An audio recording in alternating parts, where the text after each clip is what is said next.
Mm-hmm.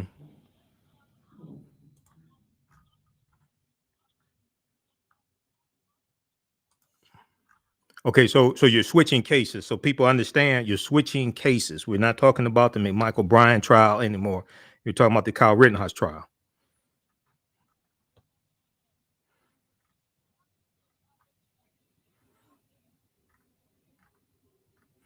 Uh, okay, so all right, yeah. So you had another request today to declare mistrial, and now on Thursday there's going to be about 100 African American pastors. There's a call for 100 African American pastors to come and rally and support outside the courthouse, not inside the courthouse, outside the courthouse. So this is so. What's happening here is once again, defense attorney Golf realizes things are not going well for his client. And one of the things that's so damning for them is that the police officers who arrived on the scene are reading from a transcript of the body camera footage that was recorded of them interacting with the three defendants, Gregory McMichael, Travis McMichael, and William Bryan, on the scene. Okay, and they're reading statements, and then also you have police officers who took statements at the police station as well later on. So this is really testimony that is not helpful to the defense at all, and you'll probably see three guilty verdicts here. And one of the things that is, yeah,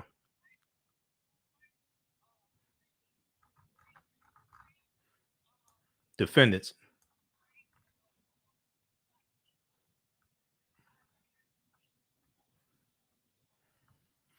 previously before this went to trial, before the case went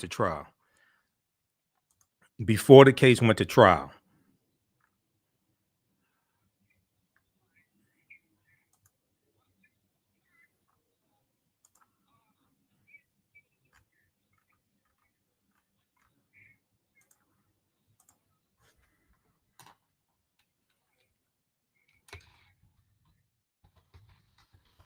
Yeah, yeah, is about 2.5 months.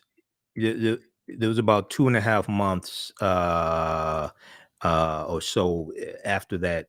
After so Ahmaud Arbery was killed February 23rd, 2020. Okay. And then it's going to be close to about 3 months after that. I think before you had any charges, something like that. But yeah, yeah. At first, when the prosecutor Jackie Johnson is being brought up on ethics charges, I think it was ethics charges because she refused to prosecute. Okay, and Gregory McMichael used to be an investigator. The father, Gregory McMichael, used to be an investigator in her office. Okay, she was a district attorney.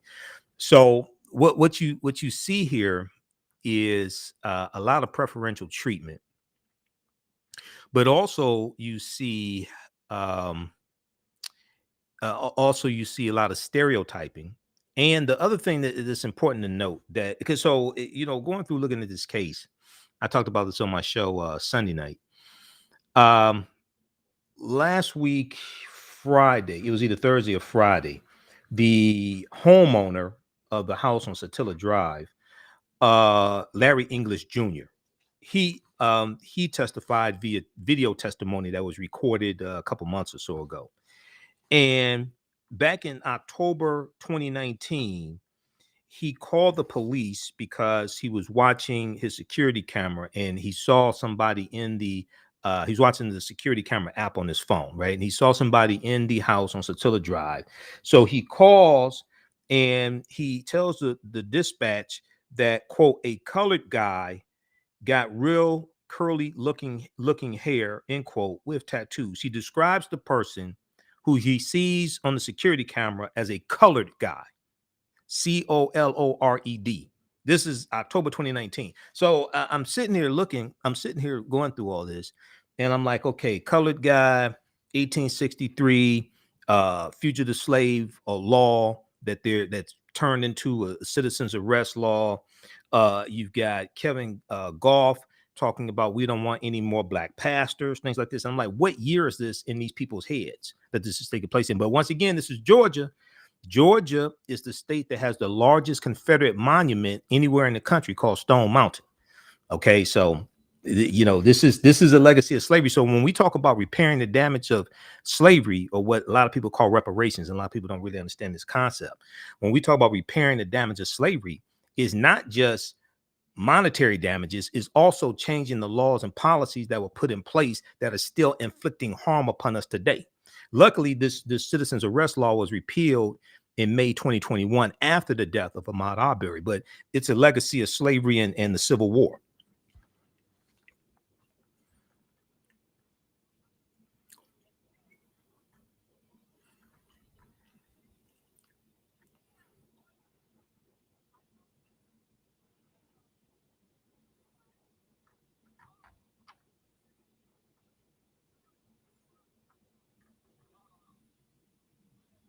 Mm-hmm.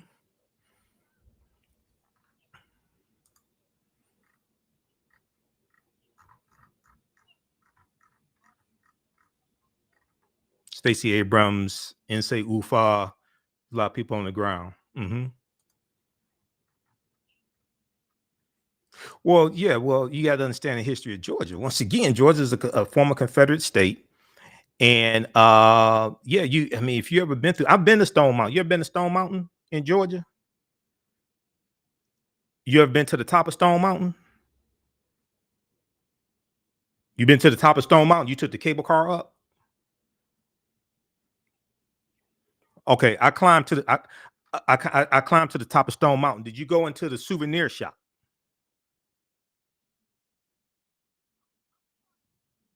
Okay, so just long story short, because we're up against a break. In the souvenir shop, in the souvenir shop, on all of the souvenirs are the images of Thomas of PGT Beauregard, no, Jefferson Davis, Thomas Stonewall Jackson, and General Robert E. Lee.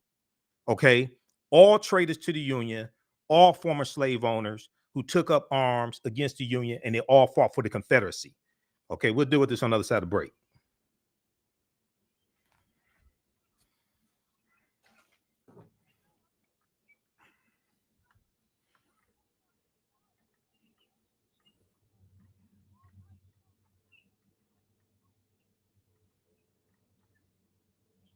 Stand by. Stand by, everybody. Oh, stand by, everybody. I got to open up the second line. Y'all can't hear. Stand by.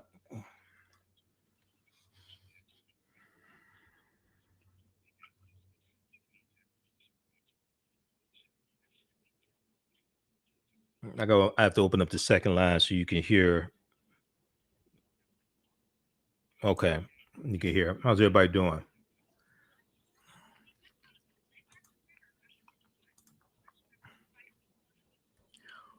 Okay, but when we come back, I got to open up line 2.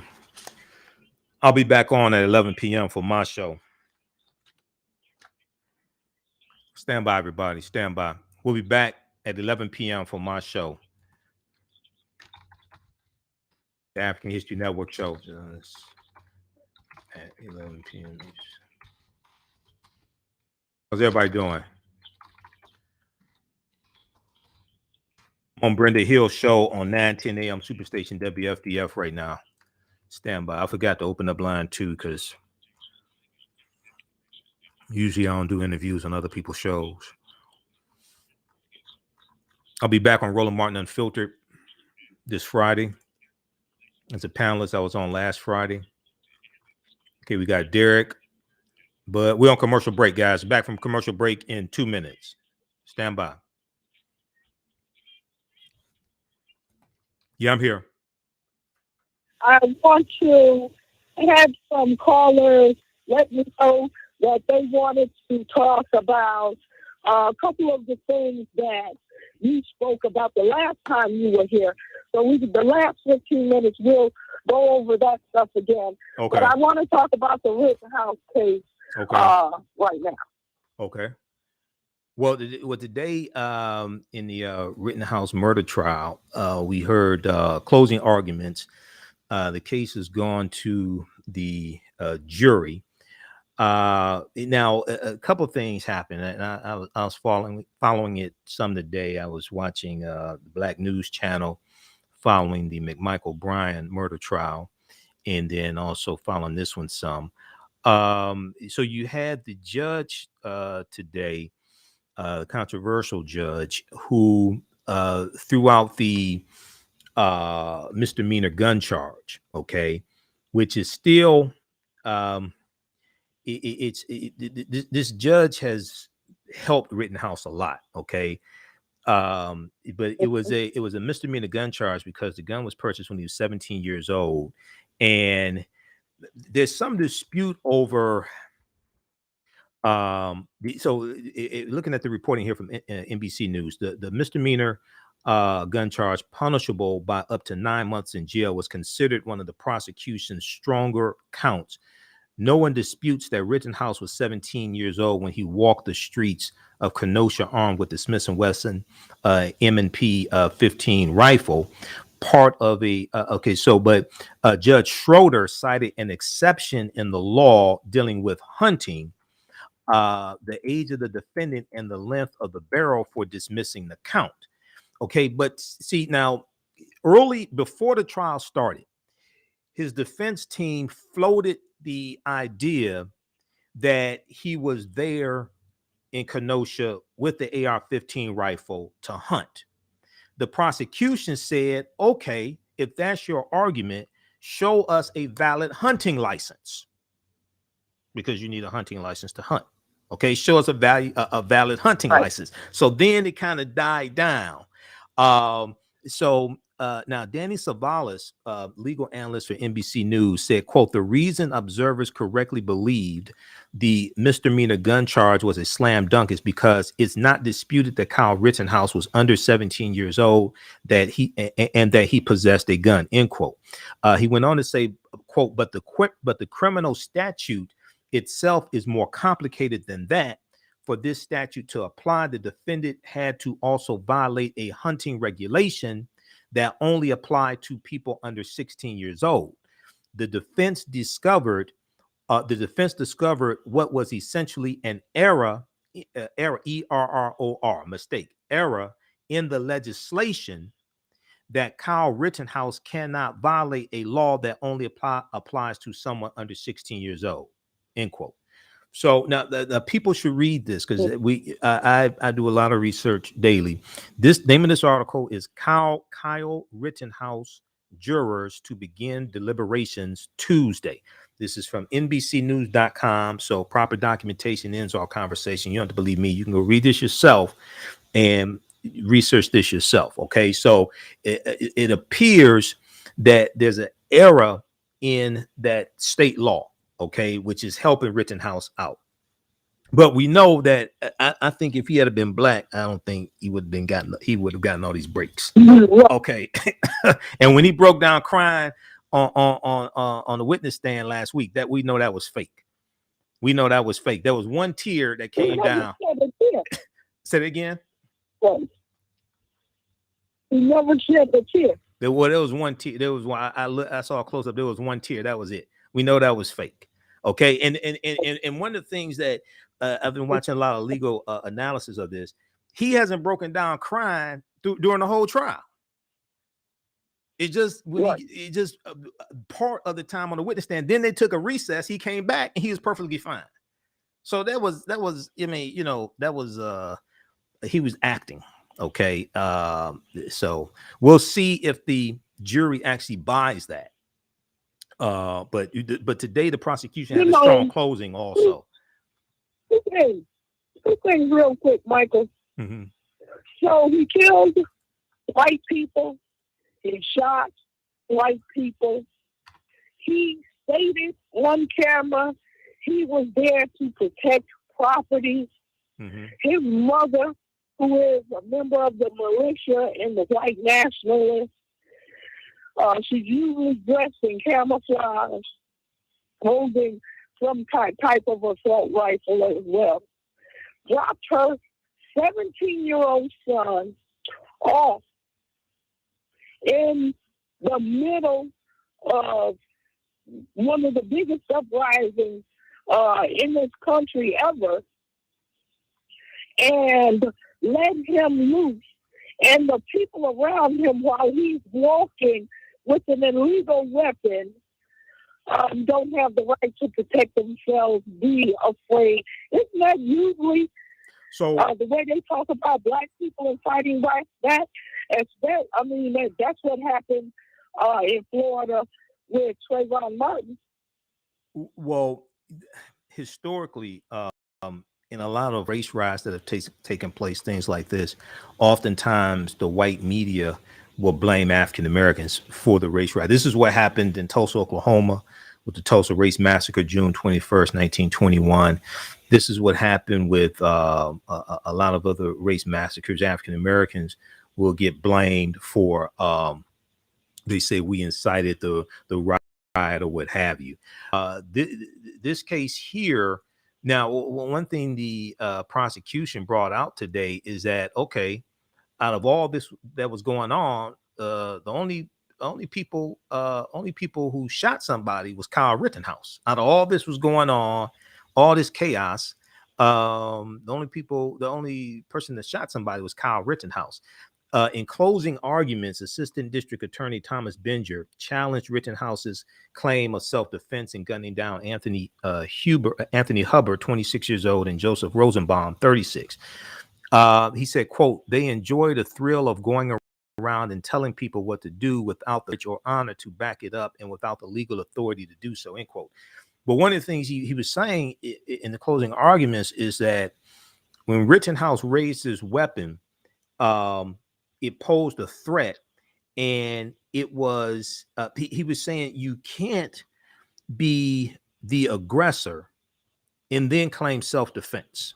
This is one of the things that came out, and this also applies in the McMichael Bryant trial, because Travis McMichael, the son, is claiming self-defense, but you all chased Ahmaud Arbery for 5 minutes, and he's constantly running away from you all. He's not trying to attack you. It's only when he's cornered that he then feels the need to defend himself, when you have the right to defend yourself. Okay. So they claim that in the McMichael Bryant trial, in the murder of Ahmaud Arbery, they're claiming self-defense, but you all were the aggressors. Okay. You can't be and he's unarmed. You can't be the aggressor, and especially if you are chasing after somebody who's unarmed, and then they try to defend themselves, which they have a right to do, then you want to claim self-defense. Absolutely. Usually relegated to black folks, always. And that's why they're using the same kind of argument in Wisconsin against the folks that were murdered and shot. Like, this guy is running around with a gun. This kid is running around with a gun, and you're not supposed to not only defend yourself, but protect the rest of the public. Right. Well, the other thing that was brought up today is like, okay. I don't know if you heard at the front of the show today, Lieutenant Colonel Alexander Jefferson, they rededicated the Jefferson Airfield that's in Rouge Park. And so I was giving just a quick outline of what happened in the World War II and the Tuskegee Airmen. Can you give us a brief synopsis right up against the break, though, Michael, about how significant the Red Tails were to us winning the war, and how they were treated when they were brought back to this country? Well, these African American men in general who fought in World War II are going to suffer mistreatment, just like African American men did when they fought in World War I and came back home. So you have the Tuskegee Airmen who flew fighter bombers, and they fought during World War II. These are African American fighters, African American men, African American pilots. This was at a time when it was said that we were mentally inferior and could not fight in combat, could not fly planes and things of this nature. Okay, and the legend of the Tuskegee Airmen was that they never lost a bomber. Okay, I forgot how many missions that they flew, but these brothers were heroes, and many of them, when they come back home, they get involved in the civil rights movement. It's just like when they came back home from World War One.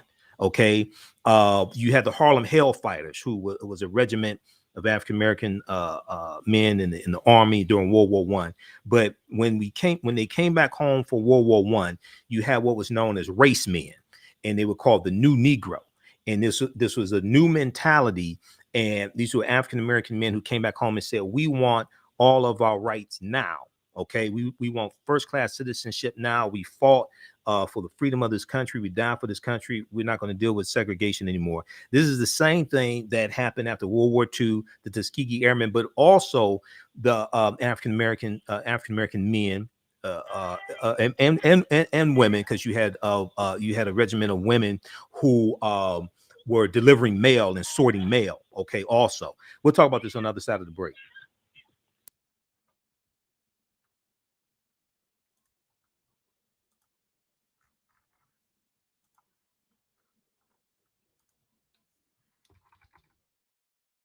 No question from the last time he was on the show. We'll be right back. Stand by. Stand by.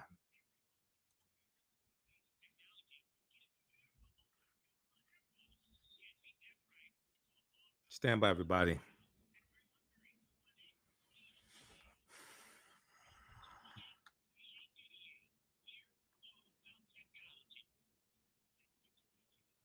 Okay, back from break, I guess, in 4 minutes.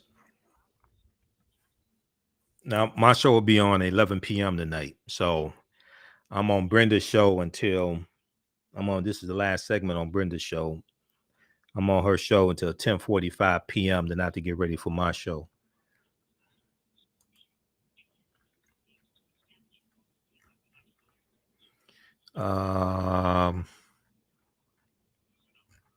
Okay.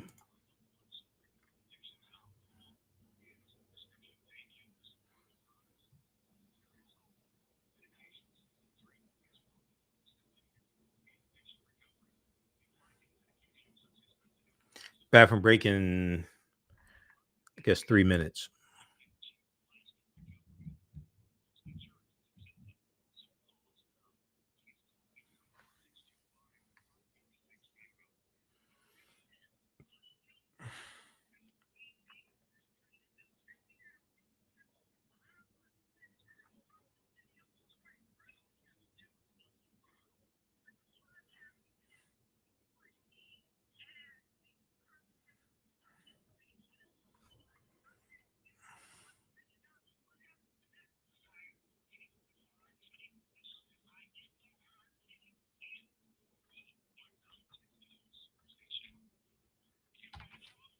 Back from break in 2 minutes. Stand by.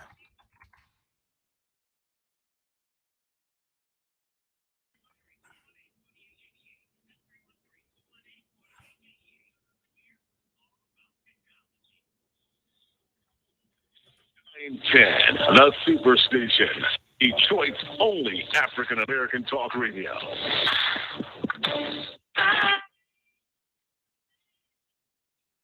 Stand by.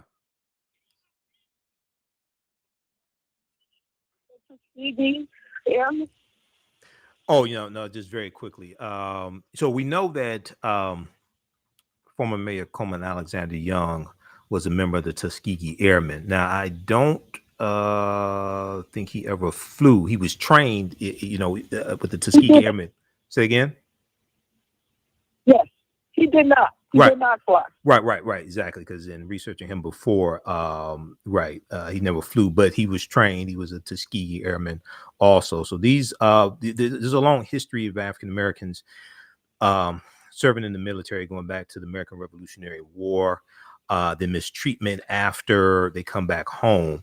Now, the tails of their planes were painted red for identification purposes, and this earned them the nickname Red Tails.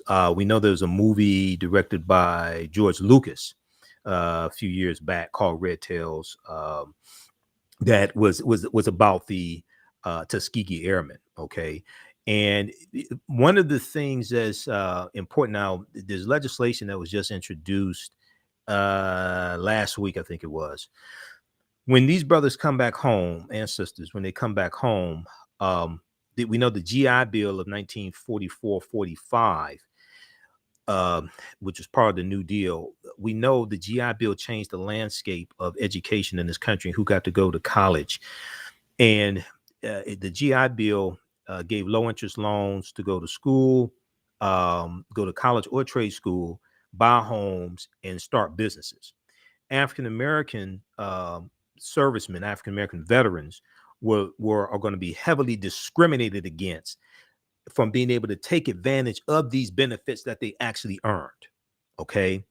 So there was a bill introduced last week. Senator Raphael Warnock he's going to introduce it in the Senate, but also in the House it was introduced, and it's to address this discrimination that African American servicemen faced after World War II. It'll deal with them who are still alive, but also their descendants as well. Okay, so I'll probably talk about that in the next couple of days on my show. But questions quickly here. Questions that from last time I was on that you want to get to. Yes, I think we threw out a lot of dates. You and I were talking about a lot of dates, and we had a couple of questions about 1619, the significance of that year, and 1808. Okay, 1619, August 20, 1619, in Virginia. A lot of times it's said Jamestown, Virginia. It was really Hampton, Virginia, for my research. But the 20 and odd Africans are going to be exchanged for food, water, and supplies. They were on the White Lion pirate ship. The White Lion pirate ship.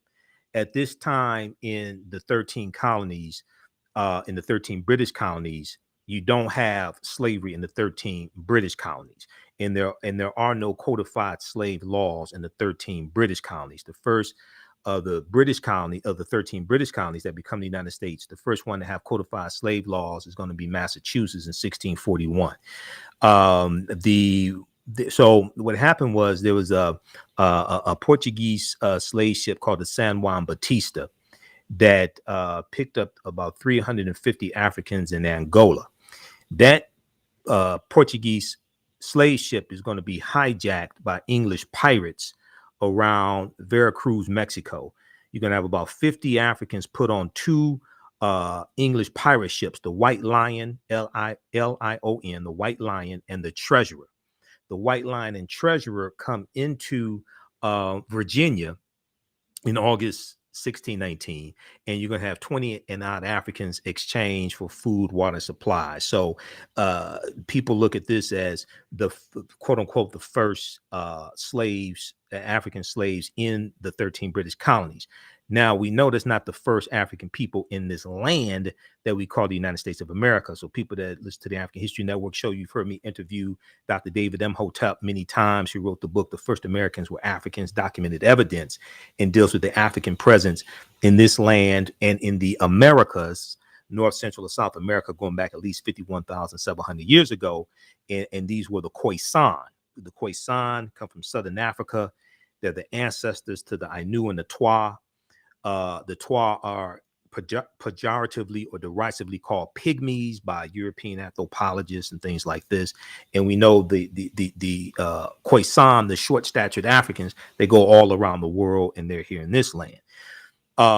So there's 1619. So you have the 1619 project from the New York Times. There's a whole nother separate conversation. It's okay. There's some historical inaccuracies and some problems with the 1619 project. But so 1619 is a significant date. But when we look at the Spanish were trying to set up a colony here in the land we call the United States in 1526, and they were taking Africans into the territory that's now South Carolina, Georgia, in that area in 1526.